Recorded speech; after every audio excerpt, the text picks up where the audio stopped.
परिवार नियोजन की अस्थायी विधि। ग्राम रामपालगंज, ग्राम पंचायत नीमटीकर, ब्लॉक बछरामा, जिला रायबरेली, उत्तर प्रदेश। पात्र परिचय। मैं ललिता, रामपालगंज नीमटीकर। मैं अमिता आशा, नीमटीकर। मैं पूनम वर्मा, स्वास्थ्य कार्यकर्ती महिला, उपकेंद्र नीमटीकर, सामुदायिक स्वास्थ्य केंद्र बछरावा, रायबरेली। रामपालगंज गांव नीमटीकर के सभी दर्शकों का जय सेवा संस्थान शिवगढ़ रायबरेली की तरफ से हार्दिक स्वागत एवं अभिनंदन है। हाँ तो प्रिय दर्शकों, आज हम आप लोगों के सामने परिवार नियोजन पर एक छोटा सा नुक्कड़ नाटक दिखाने जा रहे हैं। आप लोग हमारे नुक्कड़ नाटक को ध्यान से देखिएगा। तो शुरू है सुखी राम की कहानी। सुखी राम की कहानी, सुखी राम की कहानी। पता नहीं कहाँ रख दी, कागज मिल नहीं, काल से ढूंढ रहे, पता नहीं कौन बक्सा में रखे, कहाँ है। अरे कलवा की अम्मा, कलवा की अम्मा, तोरे का होगा बाबा चले आ रहे हमका बिस्कुट ले जाओ। यहाँ पैसा तो है नहीं, एक पेशी पे जाएगा पैसा नहीं, अब इनका बिस्कुट ले चलते हम। वाह जवान, चलो दूर। अरे पानी लगा दिया सीटवा। पानी वानी ना लगाओ भाई। काहे चप्पल खरीद काटा करत। काहे नहीं लगाई है चप्पल बिना पानी लगाई। चल भाग, चप्पल बिना पानी लगाई है, पानी लगाओ जो पहले। वो पप्पा हमका भूसड़ ले दो, मास्टर हमका गिराक मारा तो स्कूल जाए तो भूसड़ हमारा फाट गया है। भूसड़ बनी कबो? अब पैसा नहीं ना मेरे पास। तो कब बनाई हो? जब हुए तब बनी, मास्टर से बता दियो, नहीं तो बनवा दिए हमका। अब नहीं पैदा हो गया कि सामान है वो सारी, ये नहीं सोचिन कि पैदा हुए से पहले कि क्या हुई। अरे पप्पा, ओ पप्पा तुम्हारे कहा है? अरे पापा भोला हमका मारी नहीं है, उनसे पहले लड़ लो, चलो तो आगे जाओ। थक सारे नहीं कही, तुम कल लड़ाई पड़ी और यहाँ तो हमारे जाए देर हो रही पेशी पे, बस फिर लड़ा जाये। अरे भगवान रे भगवान, क्या करिए इतने पैदा होगी ये। हाँ तो साथियों, आप लोगों ने देखा सुखी राम की कहानी। सुखी राम बच्चा पैदा करते करते दुखी राम हो गए। हाँ भैया, आप सब लोग देखियो है, हमें तरह ऐसा ही गलती न करत जाओ, कुछ में कुछ परिवार नियोजन के बारे में सोच लियो। घर नहीं जाएगा, कुछ दूर बस चलो, बस कर्नाटक कटोरा में बहुत मजा आवा। देख लो, मतलब बच्चा ज्यादा कारण के का हुआ है, कितना बेचारा परेशान रहा है ना। अरे ललिता, कहाँ गए भाई? अरे दीदी आज मोहल्ले में जो एक नाटक रहा, नुक्कड़ नाटक, तो वही सब लोग देख के आ रहे हैं, बहुत मजा आवा। सब औरतन का बहुत अच्छा लगा। बढ़िया रहा नाटक? हाँ बढ़िया रहा दीदी, नाटक तो बहुत बढ़िया रहा, लेकिन परिवार नियोजन के बारे में पूरी जानकारी नहीं है। चलो एनएम सेंटर चलो, वहाँ तुमको पूरी जानकारी दो। हाँ दीदी चलो, पूरी जानकारी मिलना जरूरी है। मजा तो बहुत सबका हुआ, बहुत अच्छा लगा, चलो लेकिन पूरी जानकारी तो होना जरूरी है।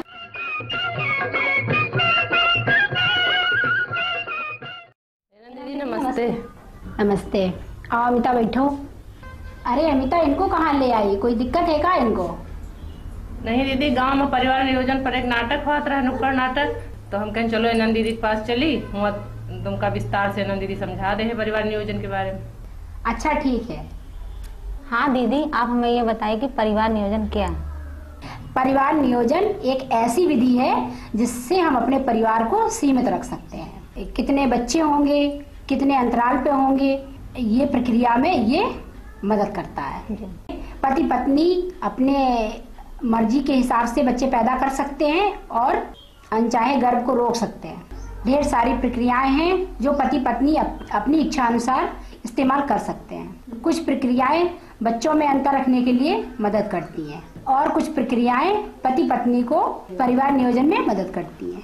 परिवार नियोजन के दो तरीके हैं, स्थायी और अस्थायी। दीदी अस्थायी परिवार नियोजन से क्या लाभ है? अस्थायी विधि में बच्चों में अंतर रखने में मदद मिलती है।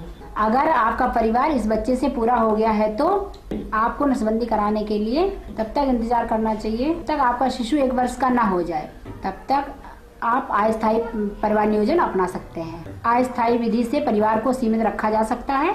कुछ परिवार नियोजन विधि से स्वास्थ्य लाभ भी होते हैं, जैसे HIV एड्स से बचाव, बच्चेदानी के कैंसर से बच सकते हैं।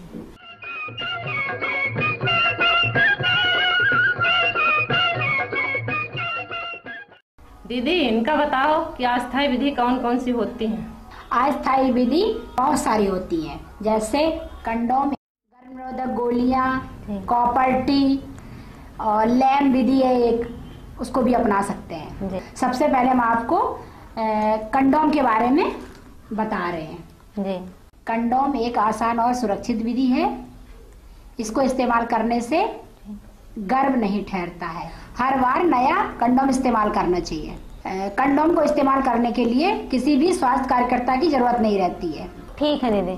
कंडोम जो है ना वो सरकारी अस्पताल और उपकेंद्रों में भी आसानी से मिल जाता है। इसके बाद ये है गर्भ निरोधक गोलियां।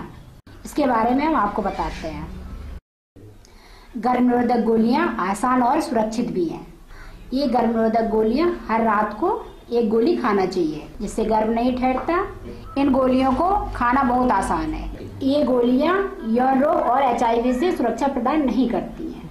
गर्भ निरोधक गोलियों का सेवन तुरंत रोकने से गर्भ धारण कर सकती है। और ललिता, माहवारी और गर्भपात के 7वें दिन से ये गोली निरंतर खानी चाहिए।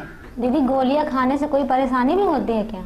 गोली खाने से कुछ परेशानियां होती हैं, जैसे वजन बढ़ना, स्वभाव में चिड़चिड़ापन होना, माहवारी आगे पीछे हो जाना आदि। ठीक है दीदी। ललिता, ये है IUCD यानी कि कॉपर टी। ये काफी असरदार है।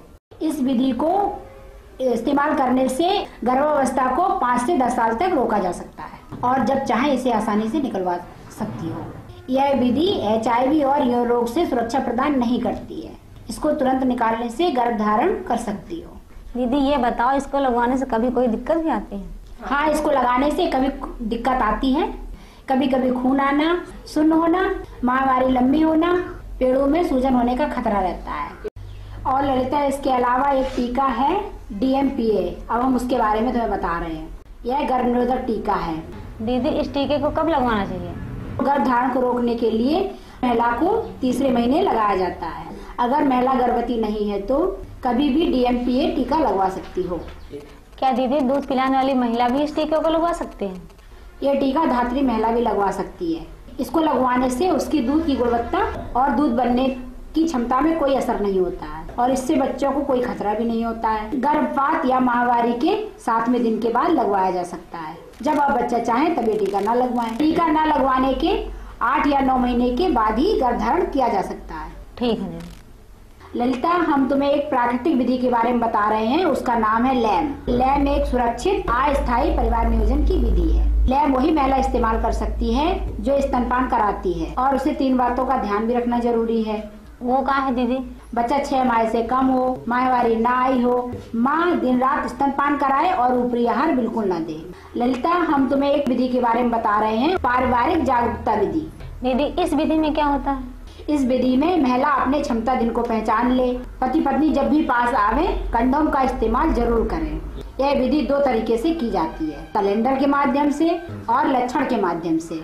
और ललिता, प्रसव के बाद असरदार गर्भ निरोधक विधि को अपनाना चाहिए। अगर इसमें से हम कोई भी विधि अपना रहे हैं, अगर चूक गए तो हम क्या कर सकते हैं? ललिता, इसके लिए एक आपातकालीन गर्भ निरोधक गोली आती है और यह गोली असुरक्षित संभोग के 72 घंटे के अंदर इस्तेमाल करनी चाहिए। अगर आपको गर्भ नहीं चाहिए तो इस गोली को जितने जल्दी ले उतना ही अच्छा होगा। और ललिता, आपातकालीन गर्भ निरोधक गोलियां अन्य परिवार नियोजन से कम असरदार होती है। ये सभी महिलाओं के लिए सुरक्षित भी है। गोलियों का सेवन करने के बाद आप किसी नए परिवार नियोजन की विधि को अपना सकती हैं। और ललिता, हम तुम्हें एक जरूरी सलाह दे रहे हैं। गर्भपात के बाद और कोई परिवार नियोजन विधि तुरंत अपनाना चाहिए। अगर गर्भपात कराने के 10 दिन के अंदर कोई परिवार नियोजन विधि नहीं अपनाती हो तो फिर से गर्भवती हो सकती हो।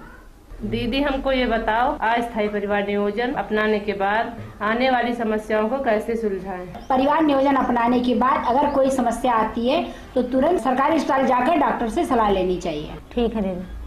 दीदी ये बताओ, अस्थायी परिवार नियोजन अपनाने से क्या क्या लाभ है? अस्थायी परिवार नियोजन अपनाने से बहुत सारे लाभ हैं। ये अनचाहे गर्भ से बचाता है, असुरक्षित गर्भपात से महिला की जान बचाता है, माँ बच्चे दोनों स्वस्थ होते हैं, इसलिए स्वास्थ्य का कम से कम ख्याल भी रखना पड़ता है। गरीबी कम होती है, इसलिए परिवार की आय में बढ़ोतरी होती है।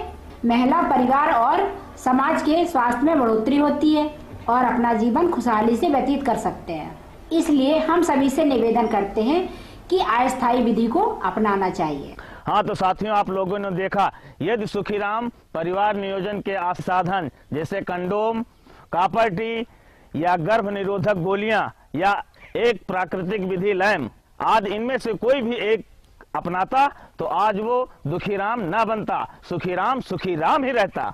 हाँ तो प्यारे दर्शकों, आप लोग भी परिवार नियोजन के अस्थायी साधन अपनाएं, जिससे आपका घर, परिवार एवं देश खुशहाल रहे। धन्यवाद।